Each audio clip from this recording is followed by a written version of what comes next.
our focus is 2021. We are going to the polls. Have I told you I'm running against President Museveni? That's where I was going. My please point go there first. Because I like, the reason I started straight out with politics is because that's what it is, before we go into the economy and the other parts of the world. Now, you were standing against President Museveni. You declared that when you were unveiling the coordinators of the People Power Movement.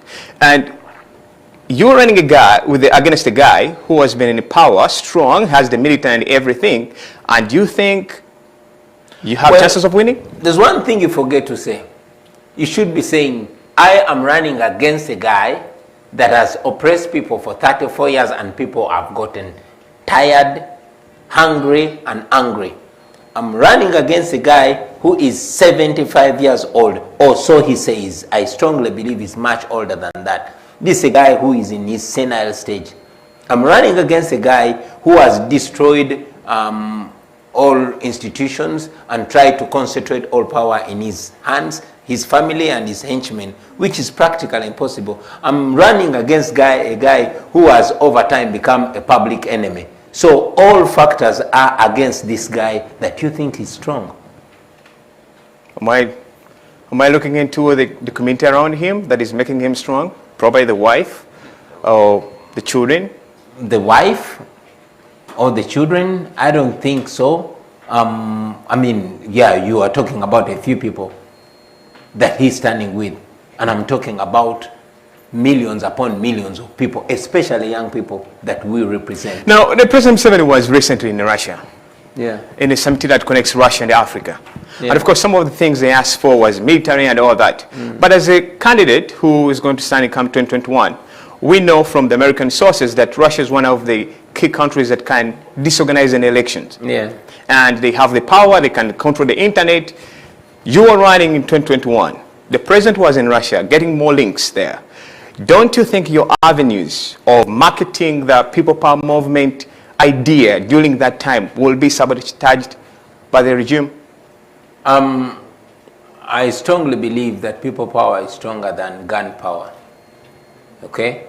And I know that Museveni has been meeting all these people. But again, I must tell you that Bashir was much more equipped militarily.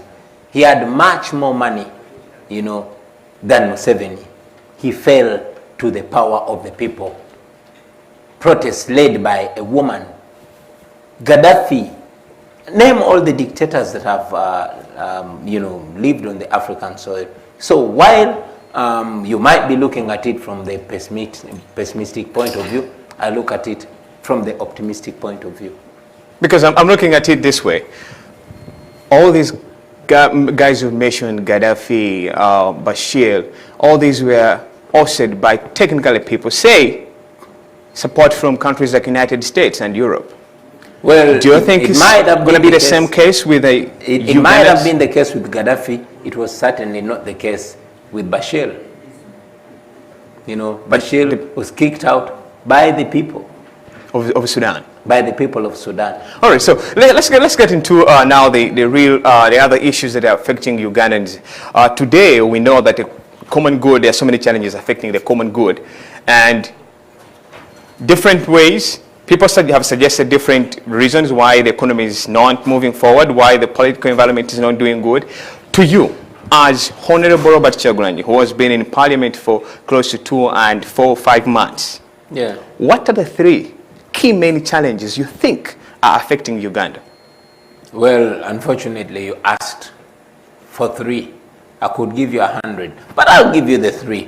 First and foremost, we live under a kleptocracy, for lack of a better word. When I look at the government of Uganda, when I look at how the country is governed, the country is not governed by the rule of law. We're only being governed, it's not rule of law, it's rule by law. We have never had a peaceful transfer of power for the last 57 years since independence. Every leader that comes in bombs his way in and is bombed out. And that's a big, big challenge. That has caused all the corruption, it has caused all the impunity, because the people who wield power have no imagination that they will leave power. So they are not accountable to anybody. In any case, they are appointed according to their relationship with those that are near power. But again, besides the power issue, Uganda has a dead education system. It has a dead healthcare system. And this, the dead education system explains why we have graduates that are, trained as job seekers, not as job creators. It explains the unemployment. It explains why we export house girls and casual laborers, not professionals like those we import. And that's a very big problem. Our healthcare system, if I start talking about it, it's going to consume this whole program. I mean, it's sick itself. It explains why we lose more than 19 women every day. It explains why more than 300 children under the age of 5 die every day, not every week, not every month, but every day. Why? Because those that wield power, those that control our resources, that control our taxes, actually don't treat their people or don't get treated in our country. The people in the regime, they give back from here. Recently, I had you chased away one of them from Boston, because they don't look at our healthcare system as something that needs revamping. But the president, who you normally say a dictator, has always emphasized that the economy is doing good, the hospitals are there, but people sometimes don't want to use them. So what will you do? Is that the right step? I'm sorry, but well, with all due respect, I would discourage a young man or young people from listening to President Museveni, because the man does not seem to understand what he's talking about. But it's understandable. I mean, I just lost my father recently, and even science tells us that at a certain age, people are going to make mistakes, and they're not even going to understand that they're making mistakes. So I understand and I sympathize with him. Okay, so you are giving me the last one, the last challenge. You think you gave me 2, power, yeah. and you mentioned about the health and like I said, I could give you 100. I'll give you one other. Look at our country. It's an enormously, gifted country. We are rich. Our country is rich. Our land is rich. We could be the food basket of the region, but it's not happening. Why? Because our agriculture is not empowered. You know that the Museveni regime destroyed all the cooperatives that were empowering the farmers. Agriculture cannot move on because all the land has been fragmented. Most of the land, the first family and their henchmen own land in miles, while people have been rendered landless. Land grabbing is the order of the day, and every land grabbing case is traced way to the doorstep of the president. In my constituency in Chadondo East, you saw how so many, more than 300 families were evicted off their land by an unknown person, and when the president showed up, he acted like, what can I say? You see, I want to seem respectful to the president, but again, I want to say the truth. Bring it out. Yeah, so bring it he out. acted like, in Uganda we call it a mufere. Pulled out his phone. Thank you very much. Pulled out his phone and pretended to be speaking to somebody and giving solutions. Until today, no solution has come. The natural resources of our country, 100% of them are being controlled by just a small group of people. So we believe that Uganda is not a country that offers equal opportunities for everybody, which should be the case. Which shouldn't be the case. The country should be supporting and should be offering equal opportunities to every Ugandan in all aspects of life. All right, so now you talked about unemployment, you talked about power. So let me start with the unemployment rate. We all know that Uganda has the largest number of youths worldwide. It's among the countries with the largest numbers. But we also know the unemployment, just as you talked about it. Now, in simple words, how are you going to curb the problem of unemployment? now that we know you're running for that seat, and we are sure that chances are you're going to become a president, how are you going to curb that problem? Faith. I like people that have faith. The unemployment problem can be approached from different ways, but I'll just give you two. One, our education system. Our education system has to be revisited so that we train people to be useful. You know, if I was the president, which I will be soon, I think we should focus on productive education. We should empower skill development, where we know that even if somebody stops at P7, they have a certain skill. In the ghetto where I come from, not all my friends finished senior 4, but back in the day, the skilling was there. Oh, but then let me cut you short a little bit. How do you guys survive in the ghetto? Well, you cut me short, but I really wanted to finish that. I wanted to finish that. Certainly, right. You notice that corruption is the order of the day. Yeah. People get employed not on merit, you understand? But because they belong to a certain tribe, or they belong to a certain background, or they know a certain person, which shouldn't be the case. And that explains why you'll find an 80-year-old man having 3 jobs, while a 25, 30-year-old man or woman has no job. That explains it. Now, how we survive in the ghetto, that's a different story. Yeah. For another day. But we survive anyway. All right, so let's look into now the corporate world. You know, in the United States, we now know that the corporate organizations manage and run almost the political environment of this country. Yeah. It's well evident and everybody knows that. Now, in Uganda, we have rich people and all that who have higher chances of supporting people like you who has come out to fight against dictator Museveni.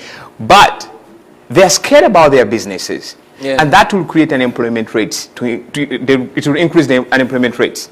Now, how are you going to bring in the wealthy community, those who own corporations that currently are supporting the regime in power, to support your idea so that you can take control of the country? You see, unlike your thought, which I respect, I don't think we should rely entirely on the business community. Okay? Because the business community, with all due respect, the elite and those so-called first-class citizens have betrayed the country.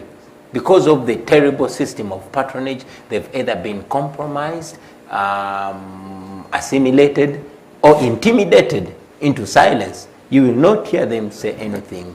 And the few of them that support us actually support us silently. So we rely mainly on the common citizens that will put their boots on ground, that will go register as voters, that will cast their vote, and will come out to defend their vote. You'll find that most of the rich men don't even vote.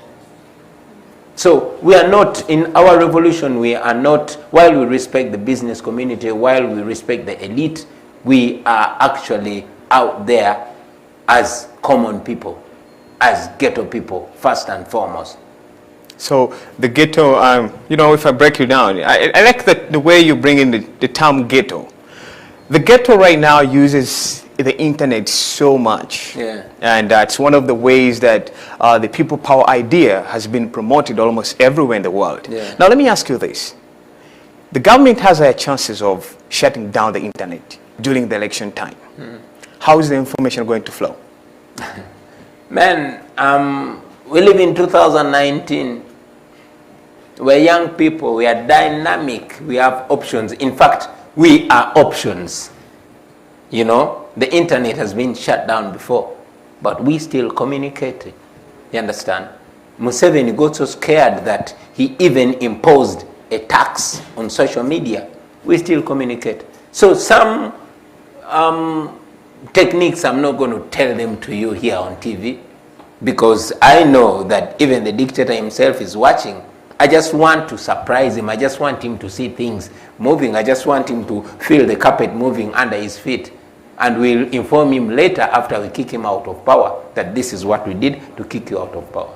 Right. So I'm mixing two things, politics, economics.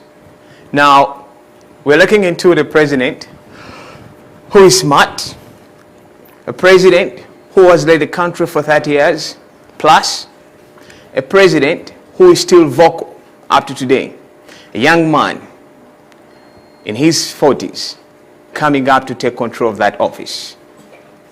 You still believe that you can outsmart a guy who has been in power for all those years? First of all, I'm not yet in my 40s, but I'm glad. You're getting there. I'm definitely getting there. You're talking about a president who's been in power for 34 years. Yes. A president who is smart. I'm not very sure, because, I mean, any leader that does not see the inevitable, I doubt if they are smart.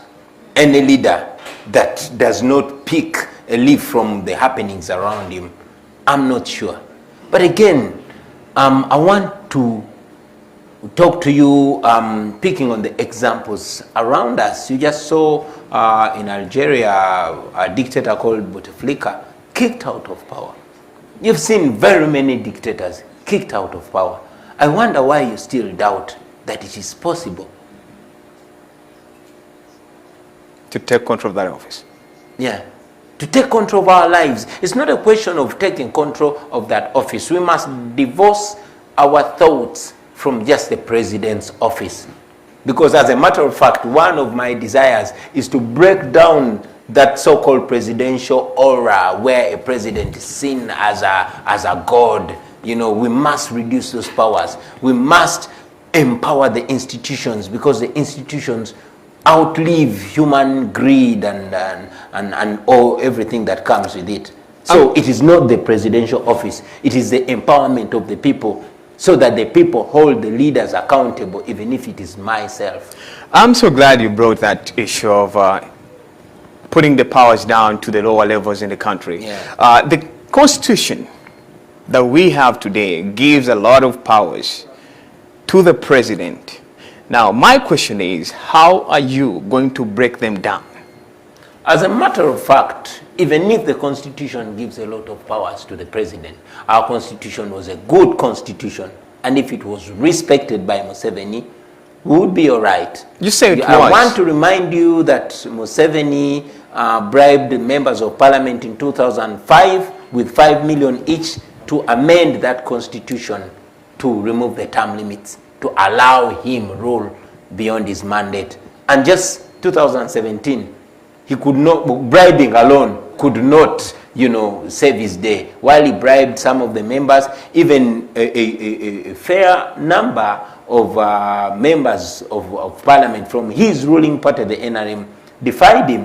What did he do? He sent the military to attack the parliament, beat up members of parliament, maimed us, illegally detained us, and he abrogated the constitution. So there's no constitutionalism in Uganda. There's no respect for the constitution. Our parliament is just, you know, a talk show, for lack of a better word. So I wonder what kind of constitution or constitutionalism you are talking about. The 1995 that has always been amended. I mean, it's the constitution, in my opinion, to Museveni is like this table. When if he wants to walk to you, he's going to pick it, put it on the side, and do what he wants. And again, even the constitution as it is not respected. You see, under a dictatorship, the law is just a formality. The law provides, for example, for my fundamental right to practice my profession and earn a living. Guess what? Museveni cannot allow me to perform because he's scared of the message that I give the people. Recently, he was on BBC and he spoke with impunity and utmost arrogance that he will not allow me to enjoy my country because I criticize his Because you're responsible for foreign investors not to invest in Uganda. No, Museveni and his misrule is responsible for people running away from Uganda and for our deteriorating international image. It is Museveni, it is not myself. Okay, this has been going on for the last 34 years. I started, you know, I came into Parliament 17, less than 3 years ago. How can I be responsible? That's a good question, which deserves a good answer. He should give us the answer. Maybe one day he will. Maybe when I meet him, I'll push the Sure. question. But let me get back to you. So, the president as a ghetto and the president for the people power. I like one thing. Nowadays, are you still a ghetto president, or you now off that phase? You give the responsibilities to somebody else, and now you are eyeing at something bigger than that. Let me break this down Right. for you. The people started calling me the ghetto president because I was offering leadership in the ghetto where I grew up from. And I believe that anybody can be a ghetto president, but what makes somebody a ghetto president? Representing the people and offering leadership, beneficial leadership to the people of the ghetto. I am not the president of people power, because like I told you, people power is not a group of people. People power is an idea. And it is the people of Uganda that will exercise that power to make anybody president. I'm presenting myself to lead the people of Uganda. And so is Museveni. So it's important to let the people of Uganda decide. You are letting yourself to lead the people of Uganda come 2021. Yeah. There are so many other people who could also eye for the same office. Yeah. And now what I'm talking about is Dr. Kizza Besigye. Yeah. We have had reports that you and Dr. Besigye talk. Yeah. Ugandans think, especially those who believe in Forum for Democratic Change, Yeah. they have not seen their constitution being amended, meaning they have to present or front a presidential candidate come 2021. Yeah. What is the move behind? Are you guys talking? Is he going to let you run for president, or Well, he's also coming? I'm certainly not in position to speak for the FDC, and I'm not in position to speak for our senior comrade, Dr. Kizza Besigye. But I can speak for myself, and I can speak for the team that I lead, and I can speak for the young Ugandans. We think that Dr. Kizza Besigye has offered an amazing sacrifice to the people of Uganda. He has run for president 4 times, and I am convinced that he has won twice. But He lost 2 times, right? Well, I wouldn't look at the times that he has lost, because I'm an optimistic thinker. So I would look at the times he has won. I'm convinced he won twice. But yes, he was not able to take power. I will not delve into that. Right. Uganda being a young country, and the people of Uganda needing something new, that is the reason why I offered myself. That is the reason why my team and I thought that we should have a brand new approach. It is our desire to work with Dr. Kizza Besigye because he is such a resource. You cannot wish his resourcefulness away. And we are in a conversation. And I believe, by the grace of God, we will work together with Dr. Kizza Besigye to put an end to the Museveni dictatorship. The reason I ask you that question, during your parliamentary campaigns in 2017, FDC fronted a member. And the reason they gave was not that you were not good. You were a good person to represent Chadondo. But they said the constitution Of FDC doesn't allow them to not front someone. He may not be Dr. Besigye, but somebody else. Will you be happy if FDC fronted someone else as a presidential candidate?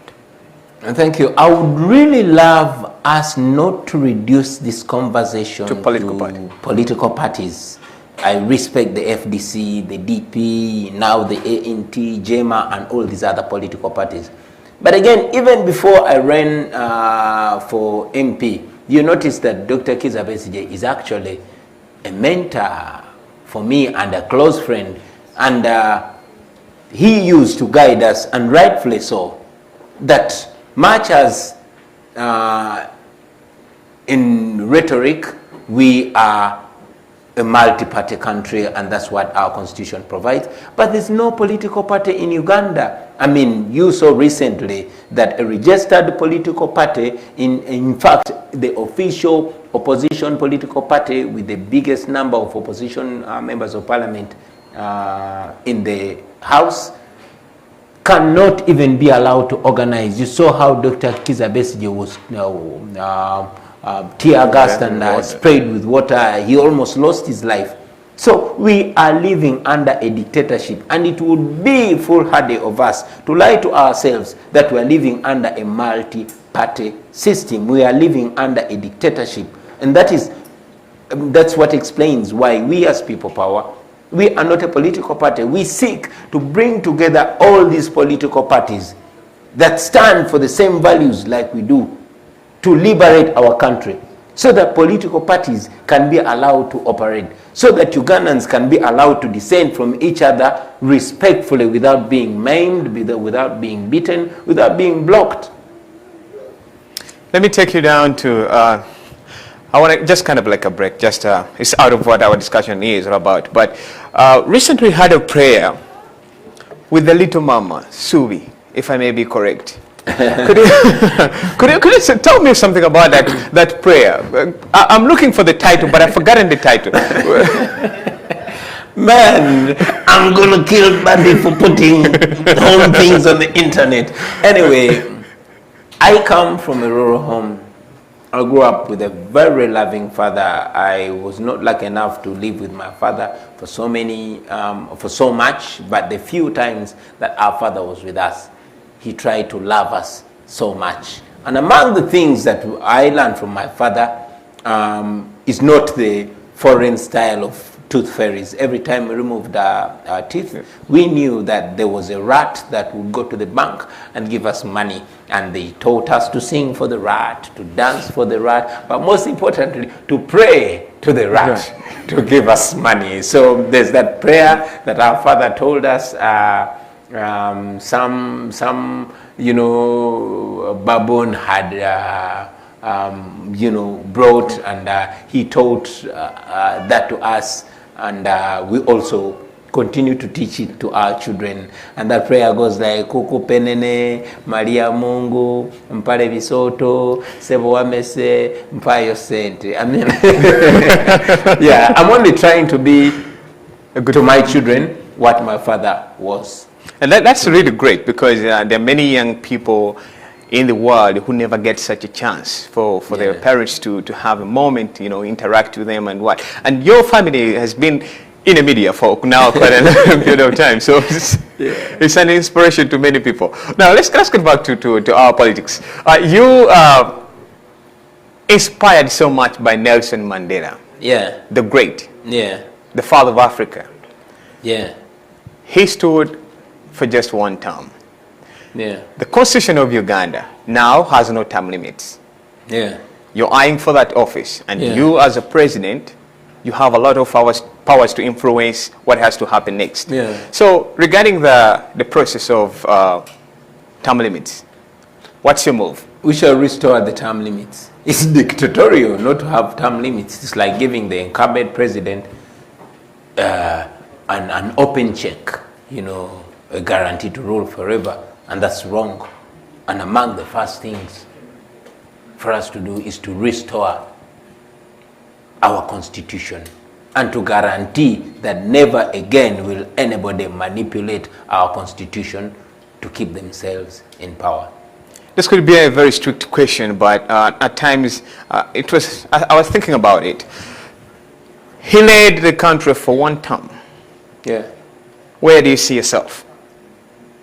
Well, I see myself emulating those great men. I see myself empowering other Ugandans. I know there are so many Ugandans out there, even more talented and more qualified than myself.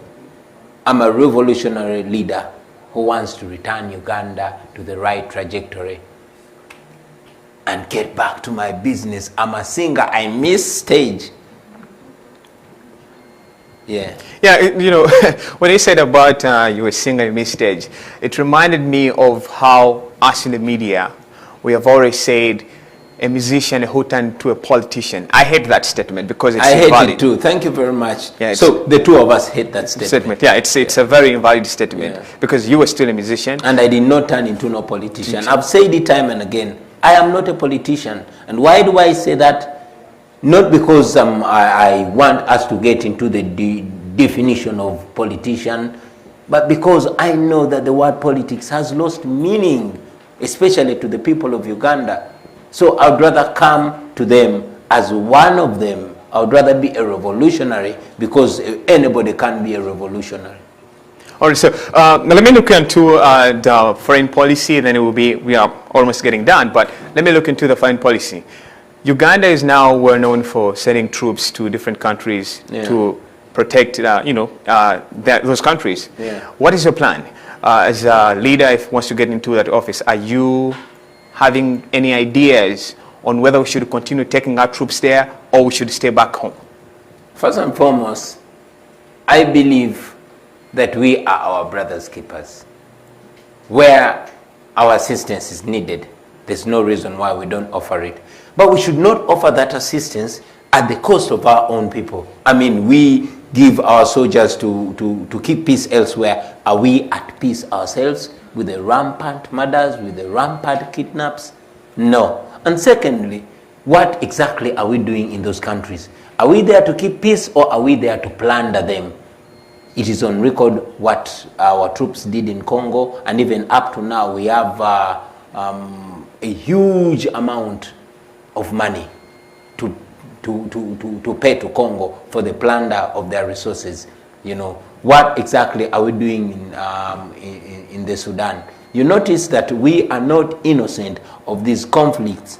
And much as we are being, praised for our refugee policy, we must, we as Ugandans, must be alive to the fact that many times we've started these conflicts in these other countries. So while I know that we should have a friendly foreign policy, while our troops are supposed to be ready to provide stability to these countries, we must be we must do it in a way that is not causing problems there, so we can benefit from them. And I believe that's exactly what Museveni is doing. And beyond Africa, we should have a foreign policy that is value-based. You notice in the past, with our relationship with the United States and the European Union and Western countries, yes, we would have bilateral agreements, we would have relationships that are value-based. But ever since these countries started holding President Museveni accountable, especially in terms of observation of human rights and the rule of law, you notice the radical, the drastic shift to the east. We are relating more with China and with Russia, and rightly so. But I think we should not find ourselves dealing with people that don't care at all about our human rights record. I think we should relate with countries on a value base. I can't take you far from there. First, I want to thank you for your time and the message that you put out there and responding to my questions. Thank you. I want to appreciate you for that. Now, today you are having a town hall meeting in Boston. Yeah. What should people expect in that town hall? Well, we're going to interact with the people. It is not only about me. I give my views, they give their views. We know that Ugandans in the diaspora are such a big resource. They play such a big role in our struggle to liberate our country. So we're going to share ideas, but also to fundraise. You notice we don't have money. And it is supposed to be a Ugandan thing. So it is Ugandans, and let me also use this opportunity to call upon them, guys, we need support, okay? We have been blocked from working. We have been blocked from earning. Our accounts are being, monitored by the regime. But again, we cannot stop. And guess what? We can only move if we have the support, the ideological support, the moral support, and the logistical and financial support from our fellow Ugandans. And that's one of the many reasons that bring us to Boston and other parts of America to interact with fellow Ugandans. Sure. I want to thank you, Honorable, for your time. You know, we have so many stuff to talk about, but we have limited time because of the schedule. I know, but I don't take this time for granted. It's amazing. Right. So now that I know we will maybe get another chance and then we have an interaction. Certainly. I want to thank you so much. Now, to all our viewers who are watching us out there, we want to thank you so much for always keeping it Campfire Television. This is a special moment to always have once in a month, and we get those influential people who have what to communicate to the public. We thank you so much for watching Campfire Television. Keep sharing, keep liking all our programs. Let's meet at the town hall in Waltham with Honorable Robert Kyagulanyi. Have a great week, and don't forget, keep watching Campfire Television. We are going to be broadcasting live the entire town hall. Have a great time. See you next time. Honorable, thank you so much for joining me. Thank you for having me. All right. Great, man.